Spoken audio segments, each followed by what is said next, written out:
जय जय गोविंद जय हरि गोविंद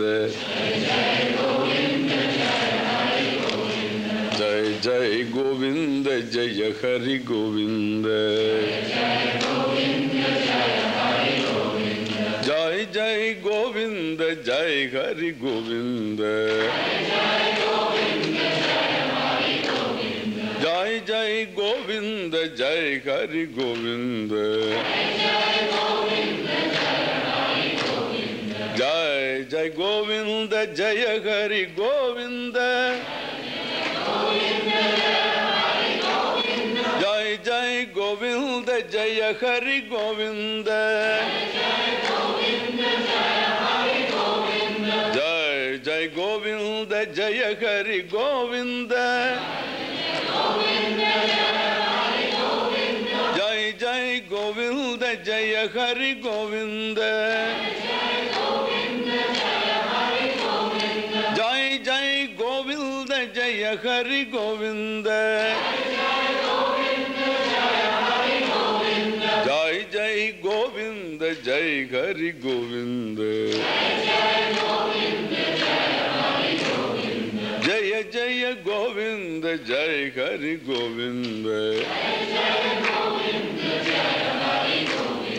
जय जय गोविंद जय हरि गोविंद जय जय गोविंद जय हरि गोविंद जय जय गोविंद जय हरि गोविंद जय जय गोविंद जय हरि गोविंद जय जय गोविंद जय हरि गोविंद जय हरि गोविंद जय जय गोविंद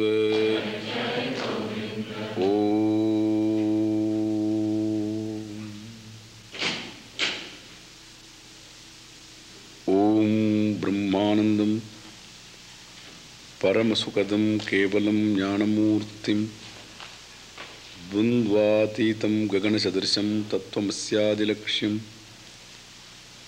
एकं नित्यं विमलमचलं सर्वधी साक्षिभूतं भावातीतं त्रिगुणरहितं सद्गुरुं तं नमामि यं ब्रह्मा वरुणेन्द्ररुद्रमरुतस्तुन्वन्ति दिव्यैस्तवैः वेदैः साङ्गपदक्रमोपनिषदैर्गायन्ति यं सामगाः ध्यानावस्थिततद्गतेन मनसा पश्यन्ति यं योगिनः यस्यान्तं न विदुःसुरासुरगणाः देवाय तस्मै नमः। ओम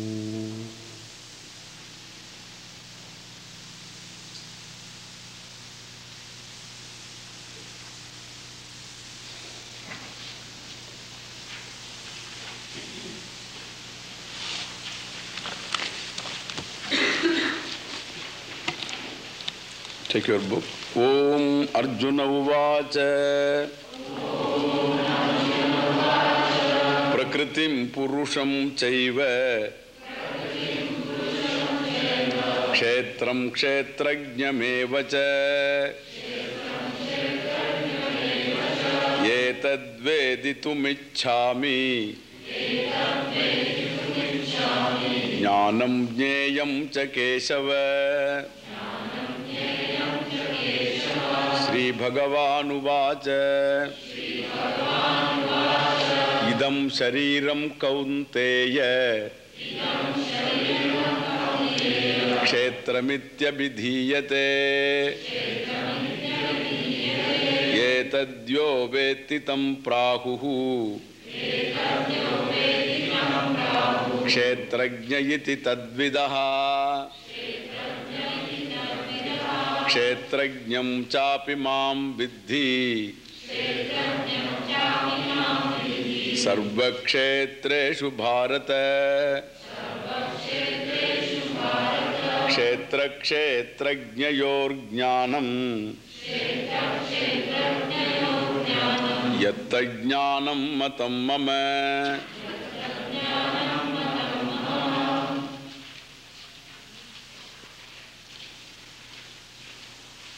So on analysis, Kshetrajna is the same. Kshetram janati iti kshetrajna. The one who knows the kshetra, kshetra means a field of experience. The one who knows the field of experience, in other words, one who is the content of the knower of the objects of the world. And he is the kshetrajnaha, the jnaha, that is awareness. The content of the knower is jnaha. But then the one who knows the world is called kshetrajnaha. The knower and the field of experience he knows. Knower minus the field of experience becomes not the knower, the very knowledge, because of which he is a knower. He becomes a knower with reference to something known. Between the knower and the known, the difference is this, that the known cannot know me, I know the known. I see an object outside, I see my thought, but thought cannot know me. The thought doesn't objectify me, I objectify my thought. In the sense, the thought doesn't see me, in the sense the thought of an object which doesn't see me, but whereas I see the object. From ignorance onwards, everything that I see is an object that I know, and the knower is the aham, the I. I, the aham, is not subject to objectification. And this Bhagavan said that this kshetrajna is not enclosed in your body, even though it looks as though it is enclosed. Like even space, it looks as though it is conditioned by a pot, but from the standpoint of the space, it is not conditioned. If you look at space from the pot standpoint, and then the space looks as though conditioned to become pot space and the jar space and tumbler space, but from the standpoint of the space itself, there is no division whatsoever. Similarly, from the standpoint of I, the awareness, there is no division, it is indivisible awareness, but looks as though divided, looks as though it is conditioned, and you get as though there are pockets of awareness. Each individual seems to be an isolated being who seems to be an awareful being, and another person is an awareful being. In between there doesn't seem to be any awareness or anything. But from the standpoint of awareness, if you look at the space which seems to limit one being and the other, I, the physical body, is conditioned by space, and the other physical body also occupying some other place. I occupy place P, and he occupies place P1. And therefore the one between the P and P1, again there is space in which neither P is there nor P1 is there. Means I am here or he is there. And this space also, the body that is conditioned by space here, body that is conditioned by space there, and in between the space that is obtaining, all the three of them, well, that which is behind all the three of them, and that one cannot be divided by space. Because that which obtains in space, that which is conditioned by space, well, is limited by space itself, because it has got a dimension. So since it has a dimension, it has a spatial limitation, one is different from the other, each occupying his own place.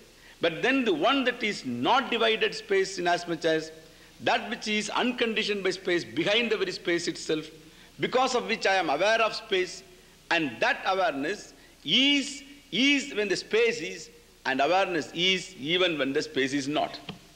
And therefore he said, understand, I am the kshetrajna, an unconditioned awareness, an unlimited awareness, which I said, Sat Chit Anandaha. It is Chit means awareness, not Chittam, please. Chittam is a different thing, it's a faculty of memory, is called Chittam, whereas Chit means awareness. Sat means that which abides in all the three periods of time is Sat. Awareness is Chit, and it lacks nothing, and it accommodates everything. Therefore it is Ananda. All that I seek in my life is indeed Satchidananda, and what I am is what? Asatchidananda. So what I am is Satchidananda, what I seek is Satchidananda. Therefore Bhagavan says here, Etad jnanamiti proktam ajna. No. He said, no, that's not this sentence. Later he says, Kshetra kshetrajnayoho jnanam yatta jnanam matam mama. So this jnanam, kshetra kshetrajnayoho yad jnanam, this knowledge, so a knowledge, a discriminative knowledge, a knowledge which takes the kshetra as the kshetra and the kshetrajna as the kshetrajna. This is called knowledge. If you know the true as true, it is knowledge. It is a proper knowledge. If you take the true as true, it is knowledge, it is truth. It is a true knowledge. If you take the true as untrue, it is what? It is a false knowledge. It is erroneous knowledge. If you take the untrue as true, it is what? Erroneous knowledge. And suppose you take the untrue as untrue, it is truth. It is truth knowledge. Therefore, the kshetra should be taken as kshetra, and the kshetrajna is to be taken as kshetrajna. One is independent, the other becomes dependent, and therefore one is after me, I shine off myself. Everything else shines after me. I become self-effulgent, everything else is shining after me, and therefore I don't depend for my fullness upon anything. And this fact recognized, he says, and that is called, this recognition is called knowledge. So this knowledge, he says, kshetra kshetrajnayoho yajnanam tad jnanam matam mama. This alone is knowledge. And if this knowledge is not there, then anything that you have is not valid knowledge at all. Because a knowledge gained by a false fellow cannot be considered knowledge. A knowledge gained by a man who is valid in his thinking and in his own self-appreciation, it alone can be knowledge. A dreamer, whatever he gathers in dream, suppose he gains a degree in dream, he gets graduated in dream and comes out, and he's not going to get a job outside because he's a graduate for, well, in the dream, whatever that is valid is not valid because the fellow himself is a false fellow, and what he gathers is not that valid at all. Similarly, a man who gathers knowledge, even though objectively the knowledge may be useful, all right, but at the same time, insofar as he is concerned, so his life is concerned, it is unsettled life because himself has not settled account with himself. And the one who has not settled account with himself, and he goes about settling account with the world, and it becomes a never-ending settling. And he cannot settle himself, and therefore unsettled always he is because he has not yet settled account with himself.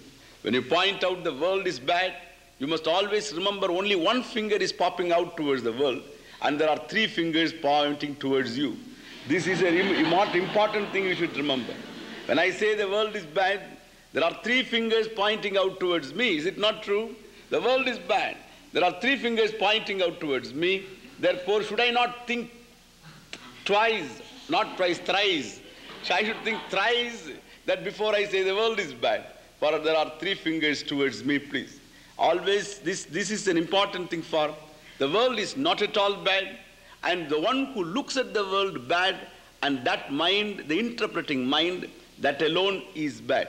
I am not satisfied with myself, and therefore everything looks bitter. Like a fellow whose tongue is furred and he can't taste anything, for him the whole world is bitter, is it not? Your stomach is upset, you find everything is dull in this world. And thus, so the world is not dull. So it reaches the height, there it finds my God. Here I find there is no problem at all. Thus it sits there on the top of the peak, completely relaxed. I have reached home. I am quite at home now. There is nothing to disturb me. That's how this Meru Sringe, Ambudaha, the cloud, how it sits there undisturbed by anything. Similarly, Tekta Manane, Pade Parama Pavane, Chiram Visrantim Kada Yeshyami. When indeed my mind, which is thus all the time disturbed by any passing whiff of a rumor, a passing whiff of a frown upon somebody's face, the man, he did not in fact frown at him, he wanted to only sneeze, and this fellow reads a frown on his face, reads a frown that was not there on his face, and then completely throws himself out of gear. This is indeed the mind, The mind that keeps moving all the time, jumping all the time, throwing blame all the time on others. A word I can't stand, a joke sometimes I can't stand. And this is the mind. And this mind which is so easily assailed and disturbed. And this man asks, hey Bhagavan, when it is going to abide in its own glory? The fellow knows. I know that all that I seek is myself alone. Peace is not going to be bought in a bottle. And he knows very well that silence is not something that I have to create in myself. Peace is myself alone. When the meditations are not there, I am all silence. Peace is something that I have got to work for. It is not something that I have got to work for, because when I don't work for, I am all peace. In fact, now I am peace, I go to pieces, all because of I work for peace, I tell you. My mind goes to pieces because it works for peace. It pants for peace, it longs for peace. The very longing is a denial of the peace that it is. It is a very, very craving for it is a denial for. I disown what I am and begin searching for what I am. It is a problem. It is a problem that is an illegitimate problem. And therefore this man recognizes this. And then he tells, hey Bhagavan, when this mind will discover this very clearly, without doubt and error and vagueness, and discover when this mind is able to own up its own glory and abide in its own glory without any let or hindrance, when kadaham chiram vishranti meshyami, gained, it is gained for good, because it is knowledge. Knowledge is something that will not be lost. Memory is something that you will lose all right. If it is a word that you have to remember, you may lose. If it is an experience that you have got to remember, you may lose. And again, if it is an experience, it will go away. That is why it is called an experience. An experience is something that keeps moving all the time. Because in the wake of new experience, old experience cannot remain. And therefore, new experience comes and removes the old experience. And then the experiencing mind must necessarily change. It is meant to change. And if the mind doesn't change, it is no mind at all. No man can complain that my mind is changing. A changing mind is not a problem. As I said, it is the man who takes the changing mind as himself that he becomes a problem. And therefore, the whole problem is one of ignorance. And this, in spite of all changes in my mind, the knowledge is that I am all peace, and therefore he is always at peace. The changing mind is always, it is a blessing for this man. You please just think for once, what will be your lot if the mind doesn't change? Even suppose it changes rather slowly, suppose. He says, the mind is quicksilver, sir. It keeps moving so fast, Swamiji. It changes so fast. Therefore, I want a mind that moves slowly. That is not an abiding mind that I have been talking. If it moves slowly, do you know what will happen? I saw a woman standing there. There is, immediately for the perception, there is a relevant modification in my mind. And what would be the modification? The thought modification would be a woman as she is in her dress and as she looks, well, there is a relevant modification. Then immediately I saw an elephant walking.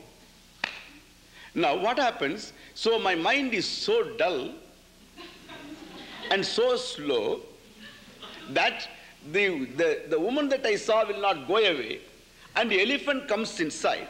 And therefore what happened? The elephant is upon the woman.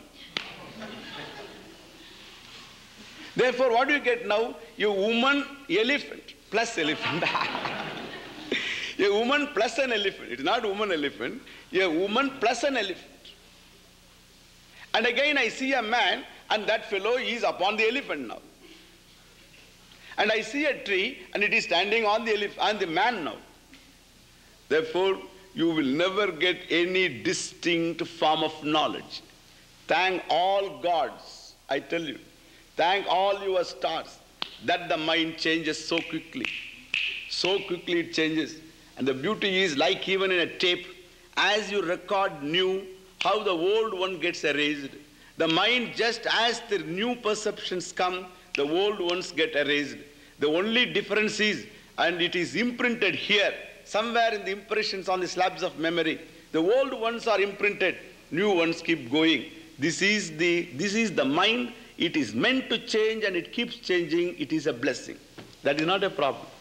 The problem is one of taking myself to be the changing mind itself, and afterwards suffering all the changes. And I want to be constant, which is not possible. And therefore, the whole problem is not of change. The whole problem is taking myself to be the changing mind. So I am the one who, because of which the very changing thought is. I am the very content of each thought, in fact. That awareness which I am is always silence, and it can never be disturbed by a thought, please, for it is the very content of every thought. As the thought occurs in my mind, the thought itself is after all an awareful thought. Without an awareness, there can't be a thought. And in the thought, there is the awareness. And therefore, awareness plus a name and form is thought. And and the one who recognizes himself as awareness, he can never lose sight of. An experience will be lost. Knowledge cannot be lost. So in yatra yatra manoyati tatra tatra samadhayaha. It is a different type of samadhi that is being said here. Yatra yatra manoyati. Wherever the mind goes, there indeed is my samadhi. It is not a samadhi that I have to work for. Because wherever the mind goes, my samadhi is means. So my appreciation of myself, it is never lost sight of, because it is knowledge. If it is an experience, definitely it will be lost. We have been, in fact, through all these experiences. Every time you work for an experience, and the experience is gone again experience. Why? Vishayanande Brahmanandaha. Vidyanande Brahmanandaha. Yoganande Brahmanandaha, someone said. When you experience an object that is desirable, if there is some happiness or joy, that joy is after all nothing but yourself. That joy is not somewhere from outside. It is after all tapped from out of yourself alone. Therefore, even in Vishayananda, that Ananda that is there is nothing but you. And that is why that Ananda, you love yourself, and because that Ananda is thy nature. So even Vishayananda means a sensory experience in which I find some pleasure. Even that pleasure is nothing but a lesha, a trifle of the joy that I am. And similarly, Vidyananda, suppose I discover something, Ureka, and when I discover something, I have discovered there is a joy in it, whether it is a discovery of this or that, whatever it is, there is a joy in it. In that joy also it is expression of myself alone. That is also Brahmananda for. There is no second source of Ananda. There is only one source of Ananda, and that is myself. Therefore, whenever there is a release in my mind, the mind offers itself or grants to itself a condition, in which condition, if there is some Ananda, that Ananda is because of a condition that is granted in my mind. It is called experience. And the man who always works for a condition of the mind, and again he doesn't know when he is going to be happy, think of it. A man, suppose he is happy, you ask him, I say, why are you happy? You ask him a question. Why are you happy? And how come you became happy? I don't know, Swamiji. Somehow I became happy. Because a similar experience you give him tomorrow, he is not that happy at all. And therefore happiness happens to you. Somehow or other, this fellow finds himself, so he finds himself happy. Not that he commands happiness, he finds himself happy today. Generally unhappy, now and then finds himself happy. Neither he works for unhappiness, nor he can work for happiness. Both he can't do, because if he can definitely know this is going to make me happy, and he can do it and then be happy, but he doesn't. Even the same thing he does yesterday, it made him happy. Let him do it today, he finds that it is boring. And today it is monotonous. And yesterday it was entirely a different thing. And today it is the same thing. Even in food it is the same thing for you. So nothing, even this, and same thing, suppose you love a thing, but your mood changes, is it not? I love music, Swamiji, but today I am not in a mood. That means what? Your happiness depends entirely upon moods. That means what? When will the right mood will come? You can't say, tomorrow at 10 o'clock in the morning, I will get the right mood. Please come. You can't say please. That is why if you can say that, it is not a mood anyway. If you can't say that, then it is called mood. That is why Shankara called these fellows moodaha. Moodaha means the one, the mood asya astiti moodaha. The one who has got the mood, it is my own etymology. So, moodaha means the deluded. The one who subjects himself to the mood, and that man, his life is booked in moods, and therefore there should be no mood except in grammar, please. So there is a potential mood and all that moods, you must have read in grammar. So except that mood, there should be no mood if this man has to be really make his life. If it is moods, neither I can decode you, neither I can expect you how you are going to behave, nor you can expect of yourself how you are going to be, because all depends upon moods. And who is going to decide the mood? Which mood is going to come when? Who is to decide? Well, chance will decide. Mr. Chance will decide. If chance has to decide when I am going to be happy, there can't be anything more uncertain than chance. Is there anything more uncertain than chance? Therefore, all your love, all your hope of living happy is pinned on to the hands of chance. That means your hope is a meaningless hope. And therefore, if this fellow does commit suicide, natural. If he doesn't commit suicide, well, it is only, what I can say, he has no courage, that's all.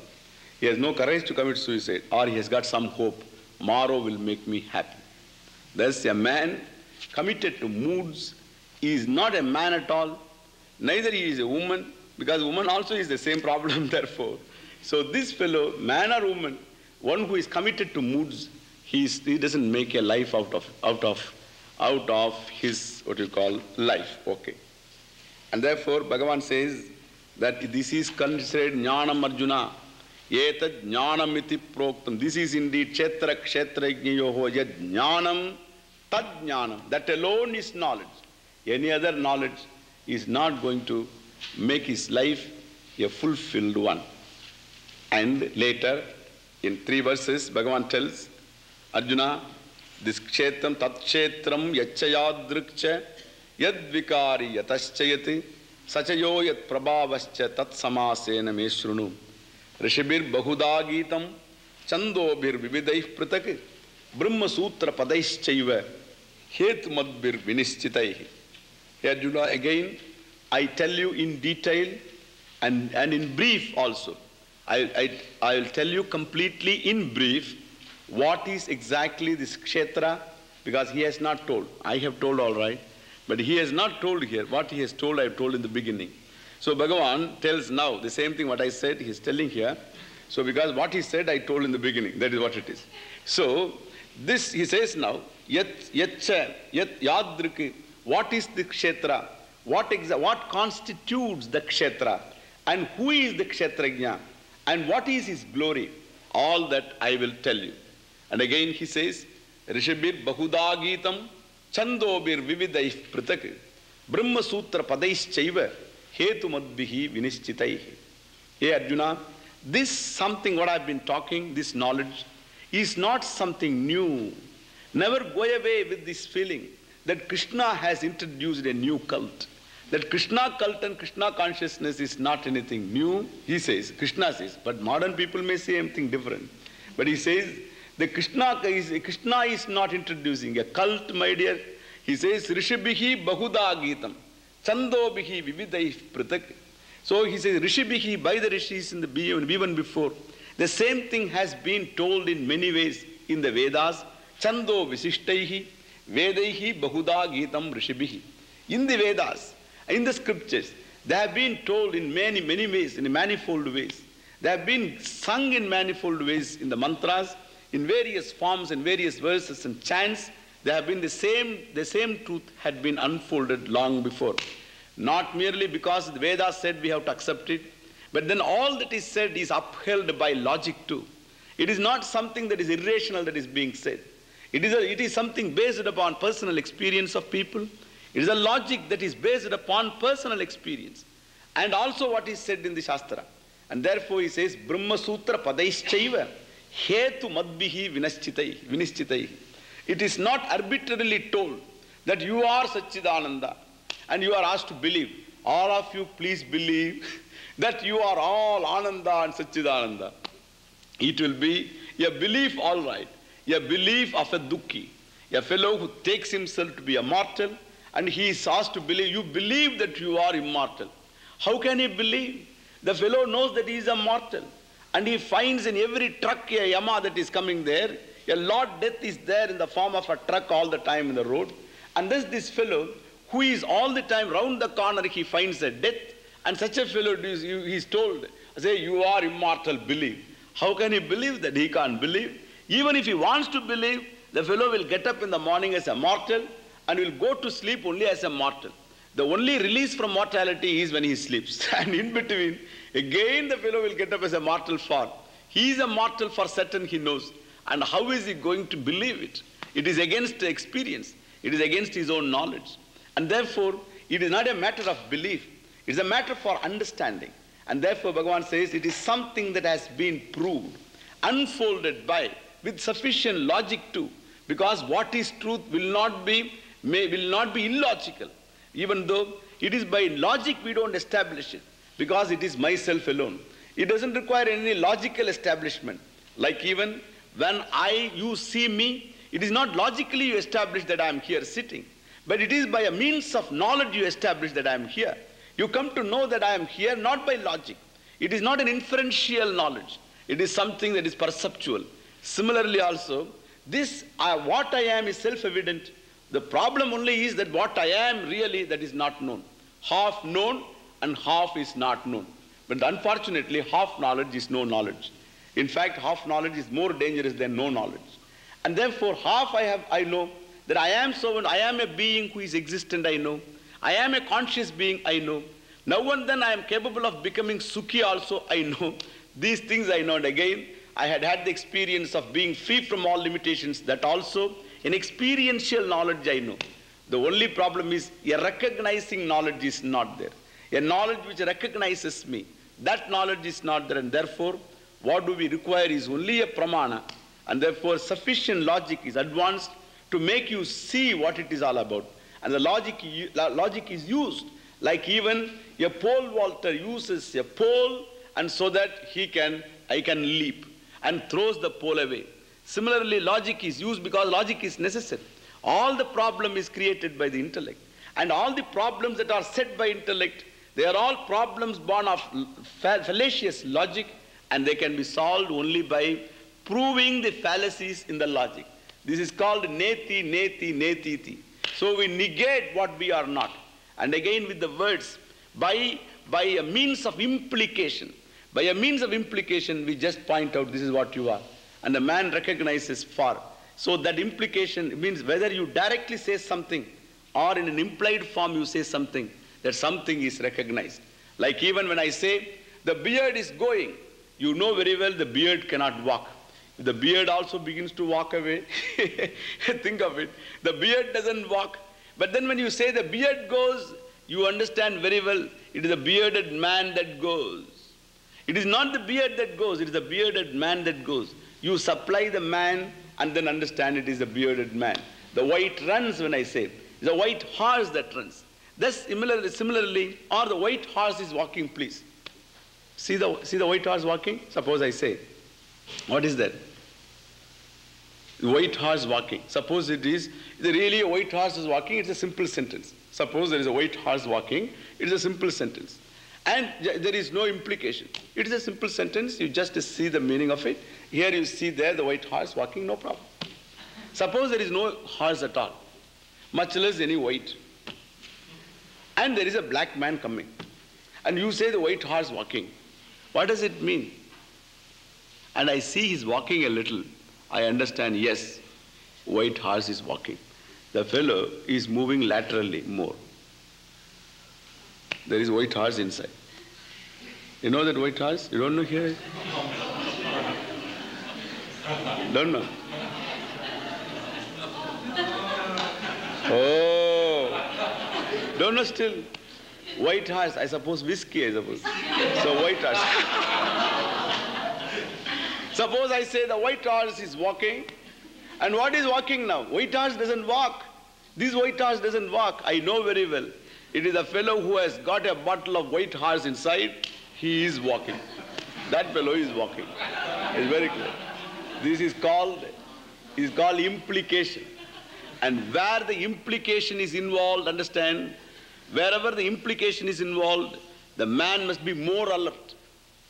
Mere alertness is not enough. Because like even, that's why I tested you. So like even now, you all missed it because not that you don't know white horse, you must be knowing much more than myself because I don't know which is white horse, which is red horse. I don't know anyway. But then, so you must be knowing much more. But then the mind is alert, it catches the implication. So implication means it should be all alert. And therefore, even though the words, by loading it with implication, the truth is released. Wherever the implication is there, it is word stops.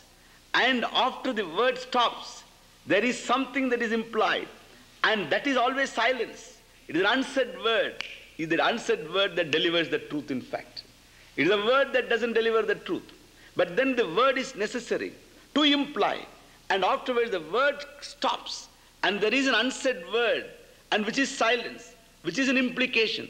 Like even the beard goes, the beard stops. It doesn't make any sense. But then the bearded man, the man is supplied, which is not there at all. I understand. In that silence that ensues after the word is pronounced, in that silence the truth is discovered immediately. This is called implication. Even a joke is like that. You always, just the other side you see immediately. Then only you joke, you appreciate.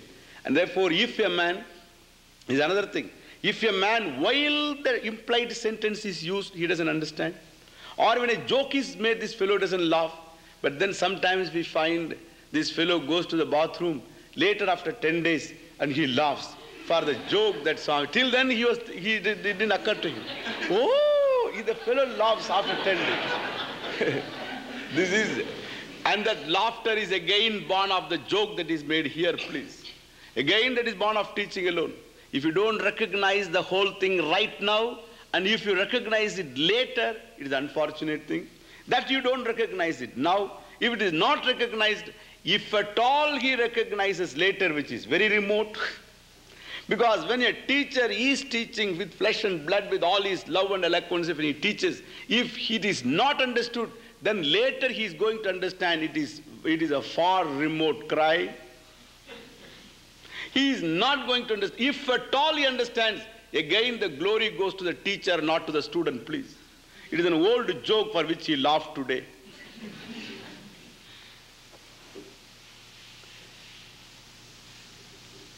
And therefore, it is he says this is nothing new. It is all something that is based upon logic. It is all the doubts are eliminated by logic. It is based upon your personal experience. When I talk about sleep, your dream, and your ananda, your happiness whenever you gain an experience, whenever you gain something desirable. So all these things are cited which are experienced by you. And therefore, all that is unfolded is with the material of your own personal experiences. That the world is mithya is all the time the world is declaring. It is not that I come and declare, the world declares itself every day. If it is something absolute, you can't knock off this world. You can't just get away from this world to go to sleep. And the world will come and knock at the doors of your sleep and enter into the sleep so that you won't sleep at all. Why? Because it is an absolute world, you can't give it up. But then I find the world just disappears the moment I withdraw. The relative nature of the world is all the time proved by your own personal daily experiences. And therefore what the Shastra does is, cites all your experiences and then unfolds the truth. And therefore, he says, Rishibhihi Bahuda Gitam, Brahma Sutra Padaihi, it is Hetu Madbihi Vinishchitam Cha. It is very well determined. It is not something that has got to be simply swallowed humbly. It is a matter to be understood, and therefore, what is to be believed is believed, but what is to be understood is to be understood. Here is a thing that is to be understood. And therefore, he says, it is very well proved in such books called Brahma Sutras. I have no time to talk about Brahma Sutra because it is Brahma Sutra means Sutra is a formula, a small little formula, but it contains a lot of matter inside, profound. A profound statement with minimum words and letters, and then which is Vishwato Mukam. It is said, a sutra is called that, what is that? And there is a verse that is there which says that Akshobhyam Anavadyam Cha Sutram Sutravido Viduhu. Alpaksharam Asandigdam Saravad Vishwatomukam Akshobhyam Anavadyam Che Sutram Sutravido Viduhu. All our definitions are in verses. Any definition. It is all in verses. And you find even mathematics are in verses in Sanskrit. And this, it talks about infinity, please. It talks about infinity. A Kara, it is called. Kara is infinity. Purnam is infinity. So Kara, mathematical infinity is called Kara. Purnam is our infinity. But mathematical infinity is called Kara. Pujyam is zero. So these are all things that we find in Leelavati, a book on mathematics. And there it is all in verses. Remember, it is all in verses. Sanskrit is such a malleable language that you can stretch it to form verses on any topic. Well, that this, the Brahma Sutra is, therefore it is said, Alpaksharam, Asandigdam, Saravad Vishwatomukam, Akshobhyam, Anavadyam Cha, Sutram, Sutravido Viduhu. Just to give you an idea about what it is I am telling. It is not that very important. But then, Alpaksharam, that which is consisting of few letters, Alpaksharam. When there is a long word, a word with lot of letters, and when there is a smaller word, you go in for a small word. You must have read King's English, and there you go in for the familiar. You go in for the familiar to the far-fetched. You prefer the familiar to the far-fetched. You prefer the Anglo-Saxon to a Latin or Greek or German origin, and you go in for a smaller word and instead of a longer word. Same thing. Then the impact is severe. Because I write a language or speak language not for getting some kind of admiration from people. You use language for communication. And the one who is able to give the maximum punch in his language, that fellow is the master handler of language. Not the one who uses big words. That fellow is just hiding himself under these big words.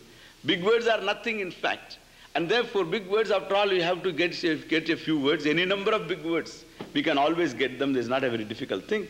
But then big words don't really cut any ice. They don't really deliver goods. And therefore the one who is able to use the language, the beauty of the language is how you handle it. In turning of the classes, in the choice of words, the words that are minimum and the words that are chosen are Anglo-Saxon, more Anglo-Saxon than Latin and Greek, then you find that that language, that particular English language, can really deliver goods. It has been delivering goods, I've been seeing. It does deliver goods if you know how to handle any language for the matter of that. Each language has got its own beauty. And unless you recognize the beauty and you know how to handle it, the language is always abused. And this here it is said, Alpaksharam, the minimum lettered word is used. Alpaksharam asandigdam. It should not leave anything to be desired. You can be clear, but not at the cost of clarity, at the cost of brevity. Brief you can be, but not at the cost of clarity. So it should be brief and clear. One can be brief at the cost of clarity. One can be clear at the cost of brevity. To be brief and clear, it takes a mastermind. And therefore here these Brahma Sutras are like this, that it is born of a mastermind like Vyasa, and therefore, so it is brief, alpaksharam, but asandigdam, doesn't leave anything to be desired.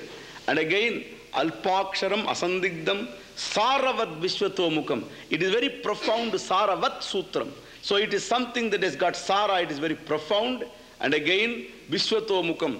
One sutra can serve a number of purposes. It will give a number of answers to the same problem. Vishwatomukam. And again, he says akshobhyam, which doesn't waste its words, akshobhyam, where you don't find unnecessary adjectives and all that. He is a good sadhu. Generally we hear this, he is a good saint. I say saint must be good. Why are you wasting that word good? I don't understand. A saint must be. Is there a bad saint anywhere? I say saint means he should be good. Why do you say he's a good sound? He is a good saint. These are all abuse of words. That means your thinking is improper, please. That shows the improper, vague thinking, shallow, superficial thinking. And therefore a man who really means something, good means it is good. Bad means it is bad. He should mean it really. And that means that shows exactly the clarity in his thinking. It is very important. And therefore, you need not learn anything in Vedanta. The minimum, at least, it gives you the clarity in thinking. If, of course, it is taught by a teacher who is conscious of his words all the time. That's how we have been told. We have been taught like that all the time. Because it is, Brahma Sutra means it should be akshobhyam, anavadyam. And again it is told, it is saravat visutomukam akshobhyam, anavadyam cha. And again it should not enjoy any defect of grammar. Just because you want to make it brief, you swallow all the verbs. You can swallow if it can be inferred, all right. And therefore, it should follow, it should fulfill all the rules of grammar. Anavadyam cha, sutram, sutra vido viduhu. These are the sutras composed by Vyasa, and these sutras deal with the entire, all the Upanishads, and all that is said in the Upanishads, they are all analyzed by these sutras, and these sutras are again unlocked by Shankara with his Bhashya, the commentary. And again, that commentary, of course, to explain that, we have got the profundity of the sutra, you will understand. How many commentaries are there for that one sutra called Atato Brahma Jignasa? Is one sutra. Atato Brahma Jignasa. Janmad Yasya Yataha. Shastra Yonitvat. Each one is a sutra. Shastra Yonitvat. Tattu Samanvayat. On this one sutra, Tattu Samanvayat, Shankara writes about 10-15 pages. Keeps writing on and on and on it goes. And not that and every sentence of Shankara is so profound that one Vachaspati Mishra, he came and wrote a commentary on it. And he is so profound, another Amalananda, he came and wrote a commentary on it. And that is so profound, another Appaya Dikshita, a great man, and he wrote a commentary on it. By the time you read one sentence of Shankara, 2 days are over.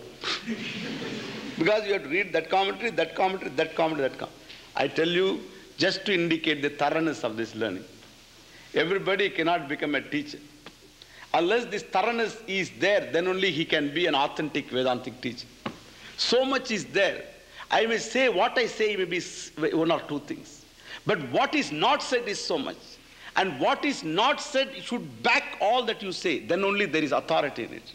Then only there is truth in it. Anybody, anything say, you just question him 2 minutes, it's all over. It is all over. A man who can shake the fellow, it's all over. In 2 minutes it can be finished. If a man who knows how to ask questions. So what I say is, our culture is, this particular tradition of teaching is so thorough. The people have given their lives to it. And then each one has analyzed everything so thoroughly, completely, that there cannot be any doubt. And nobody can shake that Vedantic master. If he is a master, he knows what he is, and in logic, nobody is going to beat him. And in the sense means his mind is so clear about it.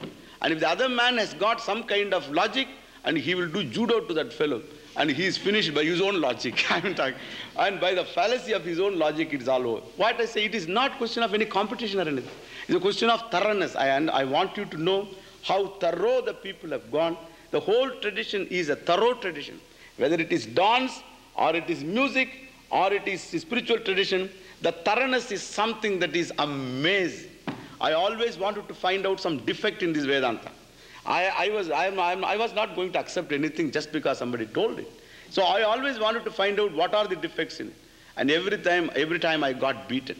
Every time but beaten, afterwards I never got up. Okay. And that's how I became a sadhu, please. It is not just like that. Just like that, just because somebody said, and therefore good food you get because it's a bhiksha and all that. It's not like that, please. So, as one who wanted to find out that some defect at least in it, because I found there is some charm in it in the beginning. But this charm, is it all true? Or it is something that is illusory? It is something that is just hypnotizing our minds. And is it a mere make-believe? Or there is something true? Thus I wanted to find out whether there are some defects in it. The more I got into it, I got inducted completely for. Every time I questioned something, I got beaten. For the answers are always so thorough. And the beating is so thrashing it was, that I felt that hereafter I will not fight at all. And thus I began trying to find out what all it is there. Thus, understand, it is so. Therefore, Bhagavan says, Brahma Sutra Padaischaiva Hetu Madbihi Vinishchitaihi. So Rishubhihi Bahuda Gitam, by those rishis, have been said so many times.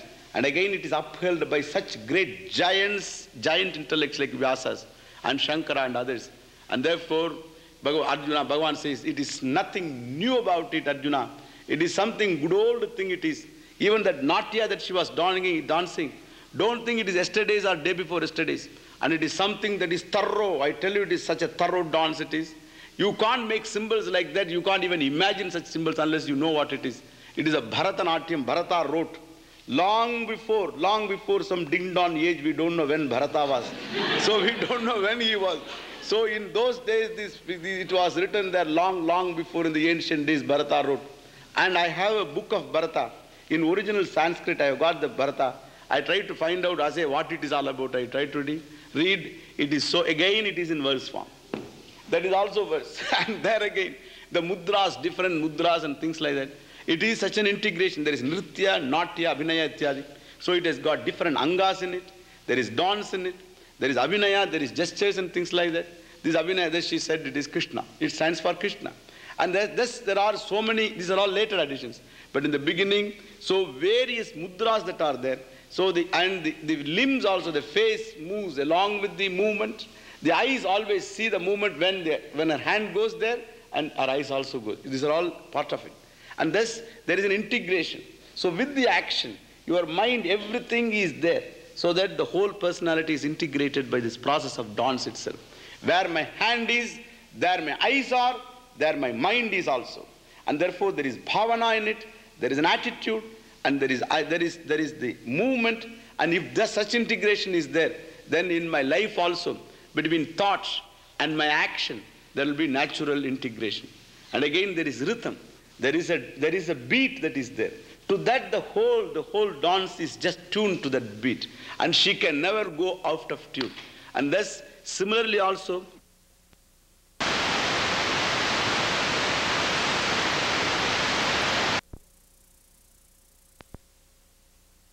rhythm. There is a beat that is there. To that, the whole dance is just tuned to that beat. And she can never go out of tune.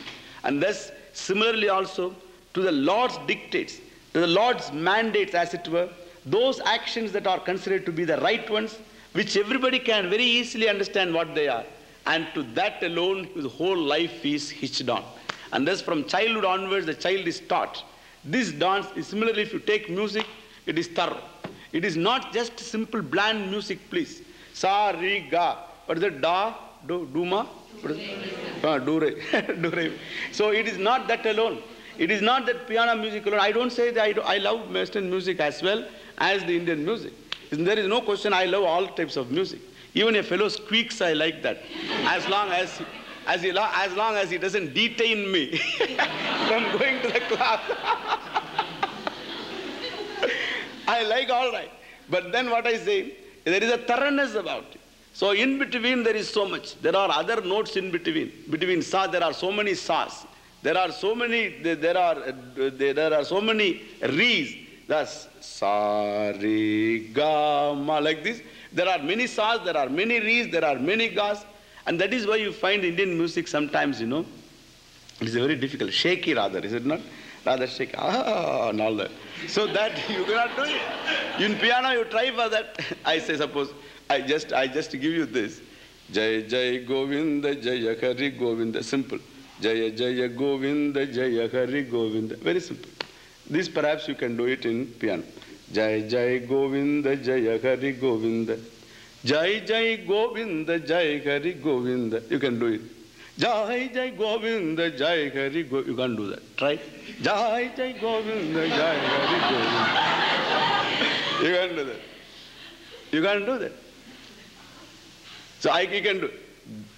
Gaiye Ganapati Jagavandana. You can do it. Gaiye Ganapati Jagavandana. This you can do clearly. Shankara Suvana Bhavani Nandana Gaiye Ganapati Jagavandana. You can do it. Suppose I say Shankara Suvana Bhavani Nandana Gaiye Ganapati. You find it very difficult.